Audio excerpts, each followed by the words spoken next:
Coba kalian lihat, komen aku ada sedikit bikin pala tuh ada sedikit lucu-lucunya. Itu ada berita itu tentang Tidak Bea dengan Tirusli dan Nelson itu dilarang Tidak Bea bela Pati Nelson.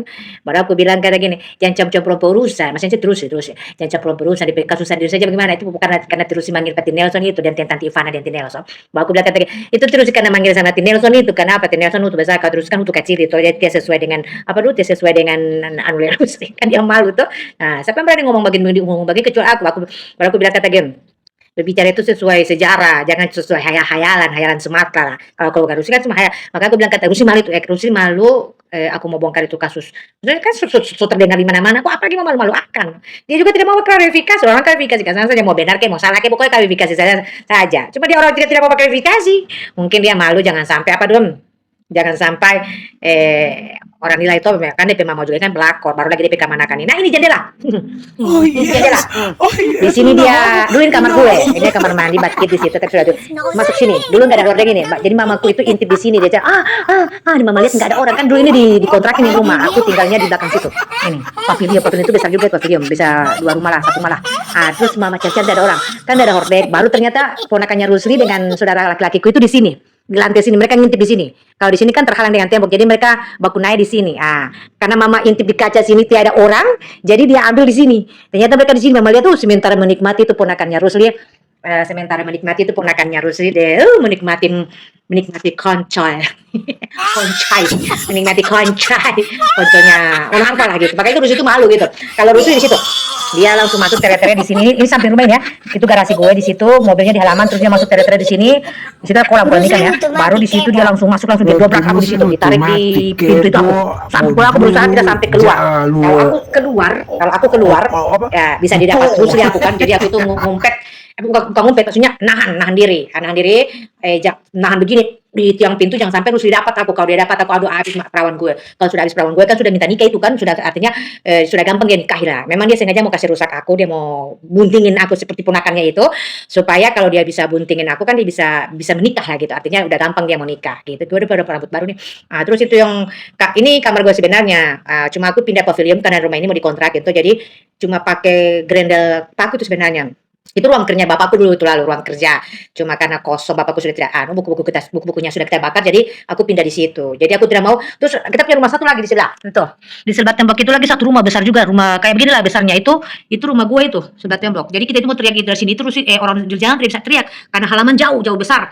Jadi itu di sebelah mama di sebelah pagar. Aku di sini, aku di rumah sini. Jadi sebelah pagar juga itu rumah kita itu halaman kita. Pokoknya sebelah pagar sampai di rumah pagar itu lagi itu rumahnya kita itu. Jadi itulah sejarah aku dengan Rusli. Rusli gak berani ngomong.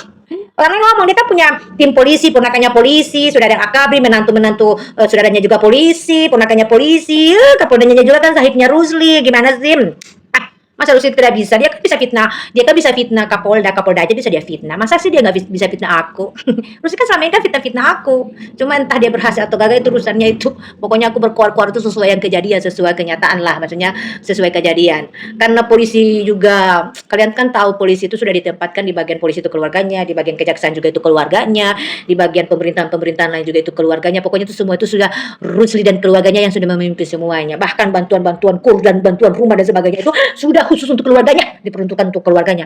Nah, sedangkan urusan hutunya orang atau hutunya si Nelson atau hutunya siapa itu dia campuri itu terus itu kenapa sih suka campur urusan orang, dia nggak ingat itu hutunya itu bagaimana modelnya. Kalau si Nelson mungkin begini anunya besar begini mungkin ya itu kan itu sesuai yang Ivana omongin di live ya.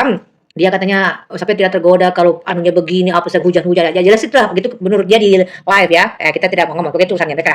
Beda dengan Rusli bukan begini ternyata di ujung begini gue kira ternyata kutil guys. Makanya Rusli kalau dia berani ngomong kan lagian kan dia sudah proses berkali-kali di polisi ini ya. Kenapa dia tidak mau lawan gue? Lawan gue diumum. Jangan lawan gue di belakang. Ngelapor ke polisi aja juga nggak jelas. Pelapornya siapa? Bagaimana? Baru gue juga heran. Di kantor polisi juga mereka bingung. Bukan mereka bingung, mereka tahu itu cuma mereka pura-pura mereka tutupi itu namanya Rusli di dalam. Mereka bilang baru ada juga yang kasih tahu, nggak jelas juga yang melapor ini, nggak tahu siapa yang melapor. Nggak jelas yang melapor, siapa yang melapor masa tidak ada identitas polisi itu nggak bodoh, nggak bego. Masa sih polisi mau nerima laporan tapi nggak tahu siapa pelapornya? Dasar itu keluarga Rusli itu banyak banyak palsu-palsunya, banyak apa tuh namanya, banyak bacotnya, banyak karangannya, tim-timnya Rusli. Masa polisi mau terima pelapor tapi nggak tahu siapa yang melapor. Terus laporannya juga jelas banget laporan dari si A, si B, si C, pencemaran nama baik lah, pencemaran polusi lah, pencemaran sama dia kasih undang-undang ke gue lah. Kayak gitu. Cuma karena gue kan orangnya mungkin juga karena doa anak yatim ya. Kita kan anak yatim juga, kita tidak tahu Rusi bisa berkuasa di pemerintahan, tapi mungkin juga Tuhan berikan aku kuasa di gaib-gaib atau di apa itu nama ini karma gitu, dikasih kuasa di karma lah gue. Jadi masih banyak juga sih usaha-usaha nyurusin menghantam saya itu tidak berhasil-berhasil yang lain. Satunya aku kan mau dibunuh sama Rusi lalu, cuma dia tidak berhasil gitu. Dia mau bunuh sama aku itu karena dia palato. Diledekin sama orang. Gue juga kemarin dong ke bengkel atau kemana itu, gue itu nggak sadari kenapa orang-orang pada bertanya, gini, biar aku sudah tutup mukaku dengan masker, orang tahu loh gue. Coba kalian dengar dulu komen-komen aku, lu kalian baca situ komen-komentar aku. Kalau ada yang tidak senang atau ada yang palato, ya udah kasih ke Rusli aja atau kasih ke polisi aja, nggak salah gue. Gue kalau ngomong itu ember gue kalau ngomong nggak perlu nahan-nahan, nggak pakai beban, nggak pakai apa. Ya jadi muka gue tampang santai-santai aja ngomong apa kalau gue suka bilang hutu ya hutu, kalau bilang kodo ya kodo ya. Tapi kan takut-takut.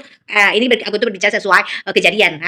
Mau ada bukti dan tidak ada bukti. Ini bukti kursi saja orang tutupi. Apalagi cuma status kodo. Jadi sekarang sudah tidak pakai hukum ini.